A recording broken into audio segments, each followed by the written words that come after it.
ঝটপট ঘরে থাকা অল্প উপকরণ দিয়ে মজাদার একটি সুন্দর নাস্তা তৈরি করে ফেলুন।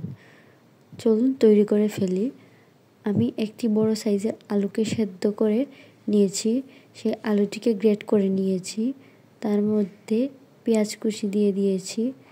তার মধ্যে 1 প্যাকেট ম্যাজিক মশলার পুরো প্যাকেটটাই দিয়ে দিলাম।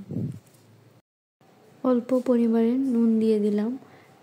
তার মধ্যে 1 চামচ পরিমাণে ময়দা দিয়ে দিলাম।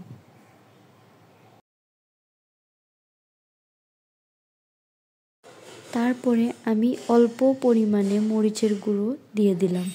তারপর ধনেপাতার সস 1 চামচ পরিমাণে দিয়ে দিলাম। তারপর গুঁড়ো করে রাখা পাউরুটির গুঁড়ো অল্প পরিমাণে দিয়ে দিব।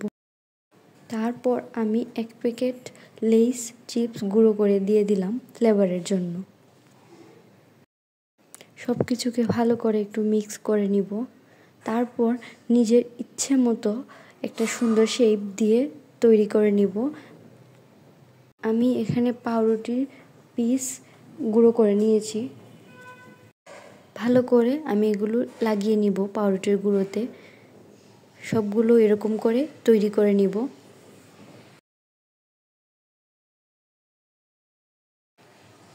আমার সবগুলো তৈরি হয়ে গেছে। এবার আমি তেল গরম করে অল্প আঁচে এগুলোকে ভেজে নিব। খুব অল্প সময়ের মধ্যে এগুলো তৈরি হয়ে যায়। খেতেও অনেক সুস্বাদু।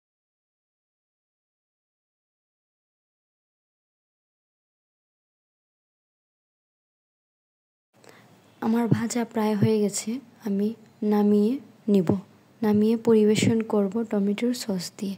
সসটা আমি নিজেই ঘরে তৈরি করেছি। খেতেও অসাধারণ লাগে। আপনারাও চাইলে অল্প উপকরণে মজাদার নাস্তাটি তৈরি করে ফেলতে পারেন। অবশ্যই আমাকে জানাবেন কেমন হয়েছে আমার রেসিপিটি।